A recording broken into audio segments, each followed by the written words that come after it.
என்னோட பேர் தேவிகா. நான் கவுந்தப்பாடியில் தான் இருக்கேன். என்னோடய வயசு 21. ராகுல் வந்து என்னோடய இன்ஸ்டாகிராம் ஃப்ரெண்டு. அது மூலிமா பேசி பழகி கல்யாணன்ற ஒரு விஷயத்தை எடுத்து கவுந்தப்பாடி புதுமாரியம்மன் கோயிலில் தான் மேரேஜ் பண்ணணும். மேரேஜ் பண்ணதுக்கப்புறம் அவருக்கு ஃபஸ்ட் மேரேஜ் ஆனதுங்கிறது எனக்கு அப்போ தான் தெரியும். பேசி அதையும் அக்செப்ட் பண்ணிக்கிட்டேன். அந்த பொண்ணு பேர் பிரீத்தி, கோயம்புத்தூரில் இருக்காங்க. 6 மாதம் அந்த அவங்க கூட பொழைச்சிருக்காங்க. எல்லாமே தெரியும், அக்செப்ட் பண்ணிக்கிட்டேன். 1 வருஷம் மாமியார் வீட்டில் தான் இருந்தோம், நல்லா வாழ்ந்தோம்.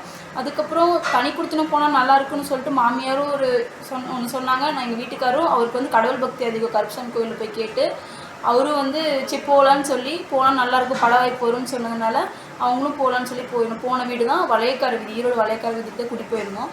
அங்கே போனதுக்கப்புறம் அவருக்கு பைக்குனாலும் ரொம்ப இஷ்டம், படம் மூவினாலும் ரொம்ப இஷ்டம்.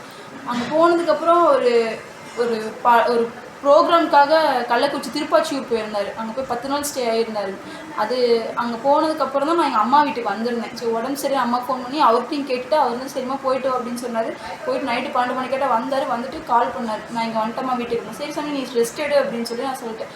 அடுத்த நாள் நாங்கள் முனிப்பன் கோயிலுக்கு போயிட்டு எனக்கு கயிறுலாம் கட்டிட்டு சரி நான் அம்மா வீட்டுக்கு போகிற சாமின்னு சொல்லி வந்து இருக்கையில் தான் என்னை பார்க்குறேன்ட்டு ஸ்பீடாக வந்துட்டு எனக்கு உடம்பு சரியில்லை அப்படின்னு சொல்லவும் ஸ்பீடாக பார்க்குறக்கு வந்த மனுஷன் இப்படி ஆயிடுச்சு. அதெல்லாம் தெரிஞ்சும் இப்படி ஆயிடுச்சுன்னு தெரிஞ்சும் எங்கள் மாமியார் வீட்டில் வந்து என்னை முழுசாக ஒதுக்கிட்டாங்க.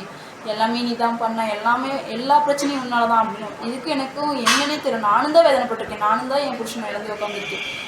ராகுலோட மனைவின்னு எதுலேயுமே எனக்கு ஒரு ஆதரவு இல்லாமல் என்னை ஒதுக்கிட்டாங்க, முழுசாக ஒதுக்கிட்டாங்க. சடங்கு கூட பண்ண விடாமல் என்னை அவங்கள கண்டிலே எடுத்துக்கல. என்னைய அந்தளவுக்கு என்னை ஒதுக்கி வச்சுருக்காங்க. சடங்கு பண்ண கிடையாது, ஆனால் பையனோட ப்ரூஃப் வேணும், அது வேணும், இது வேணும்னு கேட்குறாங்க. நான் வேணும், என் மருமகன் என் பிள்ளையே காலத்துக்கு என் கூட என் பையனோட சார்பா அப்படின்னு சொல்லி ஒரு வார்த்தை போட மாட்டேங்கிறாங்க. வரேன்னு சொன்னால் வேண்டான்னு ஒதுக்குறாங்க. ஏன் அப்படி பண்ணுறாங்கன்னு எனக்கே தெரியல. எனக்கு இதுக்கு ஏதோ முடிவாது வேணும்.